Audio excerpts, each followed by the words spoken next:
On poursuit avec la fête de la science qui se déroule jusqu'au 26 novembre à l'Assemblée. Un événement incontournable pour de nombreux collégiens et lycéens.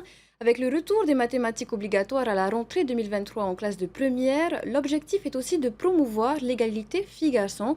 Et cet événement permet justement de briser les normes de genre. Thomas Chabrol. La science, tout le monde peut en faire. Moeroa est en première sciences et technologies de l'industrie et du développement durable. La lycéenne ne vise pas les métiers d'ingénieur, elle veut devenir architecte et forcément, il y aura des calculs de surface à faire. C'est très technique, bien sûr, il faut travailler. C'est une filière qui est très réservée avec les sciences, où l'on apprend beaucoup en maths, physique, chimie et ingénierie. Et ce n'est pas parce qu'on n'aime pas les maths qu'on est mauvais a priori dans d'autres disciplines scientifiques. Autour des stands consacrés aux énergies, à la climatologie ou encore à la biosécurité, le village de la science veut convaincre les filles et les garçons qu'ils ont un avenir dans ces secteurs. Le début de la 6e, on faisait déjà de la chimie.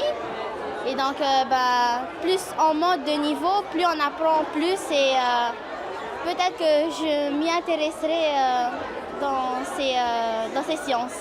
Dans l'environnement et en particulier la protection des ressources marines, c'est une affaire de femmes.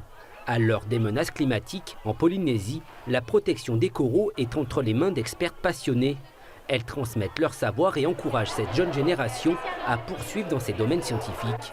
Ça reste un domaine qui peut s'appréhender et qui peut même devenir super fun, enfin dans mon cas en tout cas, parce que quand on parle de passion, quand on choisit ces voies-là par conviction, moi à mon sens c'est bénéfique à la fois pour toi et puis à la fois pour ce que tu vas devenir plus tard. Bien sûr, il faut digérer beaucoup d'équations et de formules mathématiques pour travailler dans la biologie.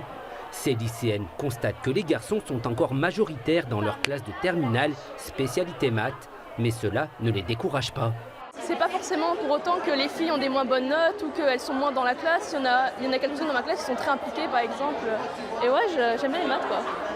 Tu dois pas être restreint par les préjugés, tu dois te dire tu dois aller à fond pour faire ton métier, ce que t'aimes et voilà quoi. À l'heure des menaces climatiques, nos sociétés auront plus que jamais besoin de la science pour trouver des solutions.